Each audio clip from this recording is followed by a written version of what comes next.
As the director of some of the biggest Hollywood blockbusters ever made, think The Terminator, Titanic and Avatar, James Cameron is used to yelling action. But he also lives for it. Cameron spends the millions he's made from movies exploring the deepest depths of the Earth's oceans. It's a highly dangerous pastime, but he gets to visit places no one has ever been to before.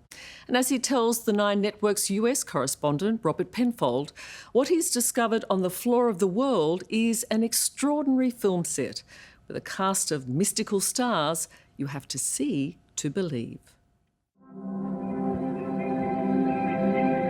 200 units of down thrust in, just easing down. While most of us know Jim Cameron as the filmmaker who creates extraordinary alien worlds for Hollywood, Touchdown. Surface, I am on the bottom. his own imagination is nothing compared to the real-life alien-like creatures he's met in the darkest depths of our oceans. All right, we got us a Dumbo. Hoping for this for a while. They don't know how beautiful they are. You know, it's pitch black. You know, he probably knows some other octopus, but has never seen them. And we come along with our bright lights, and we get to bear witness to something that's just, that party's going on down there all the time, but we only see it very rarely. What a beautiful animal, look at that. Like a dancer. In the rarefied circles of deep-sea exploration, this 63-year-old is revered as much for his bravery as his knowledge. His journeys, kilometres down to the ocean floor, aren't for the faint-hearted or the claustrophobic. But once there, the rewards are obvious. Those are the moments that I really crave. I call it bearing witness. I get to bear witness to a miracle that's down there all the time. This was sort of the last hurrah of the physical models. And I'm really glad that we built it, because now I have it here. I meet Jim in another incredible location. It's his private museum, filled with memorable trophies from his famous films. But he's not here, this time as an award-winning writer and director. He wants to share his passion for everything underwater. This is not just some, you know, rich guy ego thing. This is about, you've got so much time on this planet, so much life, so much breath in your body.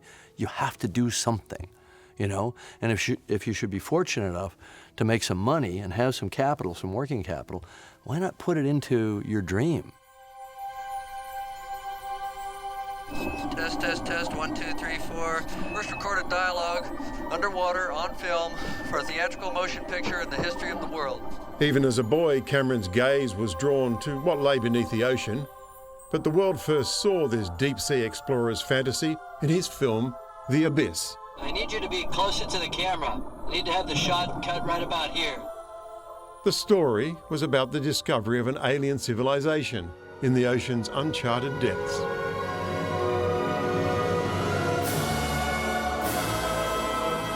"30 years on, it's eerily similar to his own contact with creatures previously unknown or barely ever glimpsed.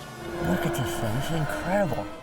Like this jellyfish called Deepstaria enigmatica, which Cameron caught on camera for the first time. It was a couple meters in diameter. It was this big, very diaphanous, almost looked like someone had thrown away a silk scarf, just drifting. And as you got closer to it, you realized that it was a coherent creature. It was a beautiful animal, absolutely like something that you might see on another world, which I think of the deep ocean as another world. That is amazing. And in it... To make The Abyss, Cameron built an enormous above-ground tank and dived in at the deep end. I was spending anywhere from 8 to 10 hours a day submerged. And that was a strange thing, to come back to the surface and re-experience gravity. I'm not sure if it's surprising or not, but being 20 meters underwater for weeks and weeks was the incentive Jim needed to make Titanic. I'm the king of the world!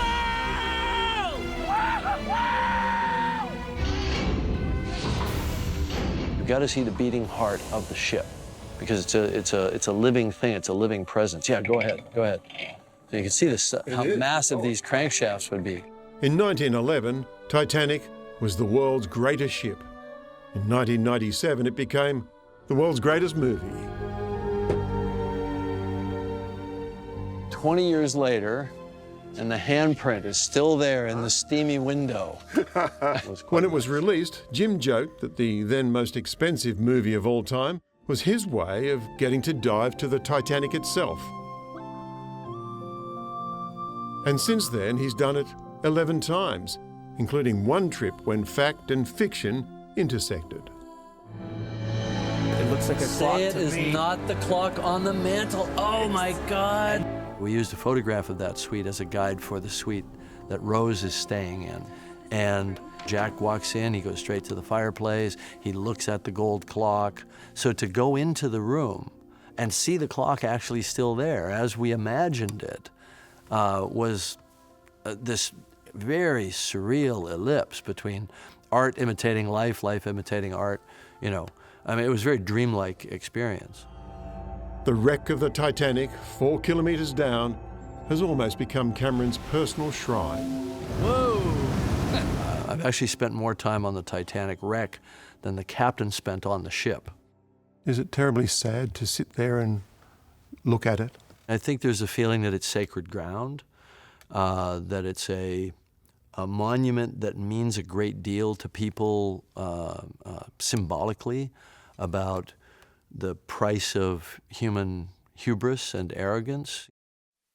Titanic earned over $2 billion at the box office and helped make Jim Cameron rich beyond belief. I'm at the trench wall. I am working a steep Rock cliff, over. It's money he's now spent on his greatest challenge, exploring the deepest place on the planet. Oh, what's that?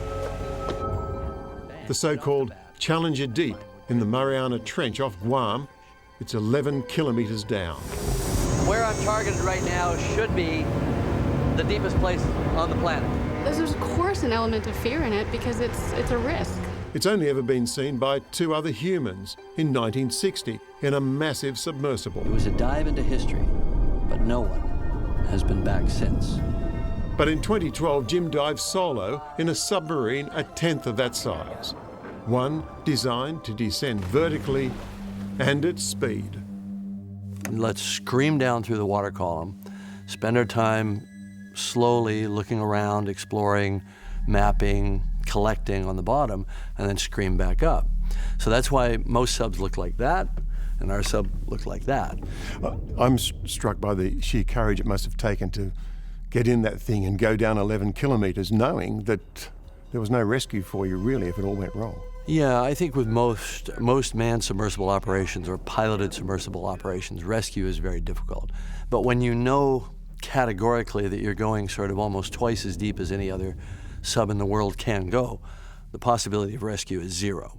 When you're building equipment for the deep ocean, there's no second take. More people have been on the moon than down here, and while Jim remained coolly calm, his support crew up above, including wife Susie Amos, were anxious.